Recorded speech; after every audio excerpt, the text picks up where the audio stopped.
குலோப் ஜாமுன் மாவு கூட இதை சேர்த்து செஞ்சு பாருங்க. விரிசல் இல்லாமல் நல்லா சாஃப்டான குலோப் ஜாமுன் கிடைக்கும். Hello friends, welcome to Deekshi vlog. Deepavali ஸ்வீட்டில் இன்றைக்கி குலோப் ஜாமுன் செய்யலாம். முதல்ல சக்கரை பாகு ரெடி பண்ணிக்க. 1.5 கப் சக்கரை எடுத்திருக்கேன்.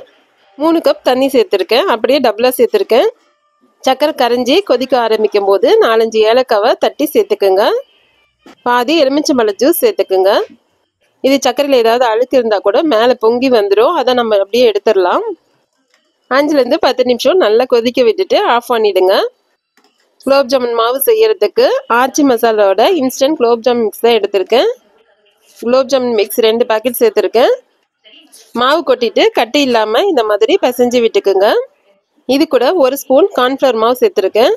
2 மாவையும் நல்லா மிக்ஸ் பண்ணிவிட்டு கொஞ்சம் கொஞ்சமாக காய வச்சு ஆற வச்சுருந்த பால் சேர்த்து பிசைஞ்சு எடுத்துக்கோங்க.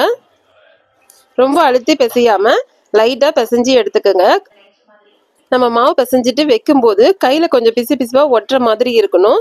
அப்போ தான் ரொம்ப நல்லாயிருக்கும். 10 நிமிஷம் மூடி வச்சுருங்க. அதுக்கப்புறம் கையில் நல்லா எண்ணெய் தடவிட்டு முதல்ல நீல வாக்கில் உருட்டிட்டு அதுக்கப்புறம் ரவுண்டாக ஊட்டினீங்கன்னா நல்லா விரிசல் இல்லாமல் உருண்டை கிடைக்கும்.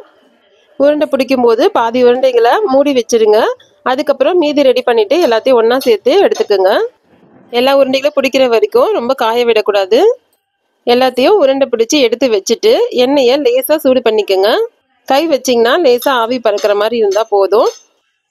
நம்ம ரெடி பண்ண குலோப் ஜாமுன் உருண்டைகளை எண்ணெயில் சேர்த்துட்டு பொன்னிறமாக வர வரைக்கும் ஃப்ரை பண்ணணும். அடுப்பை மீடியமாக வச்சுக்கோங்க.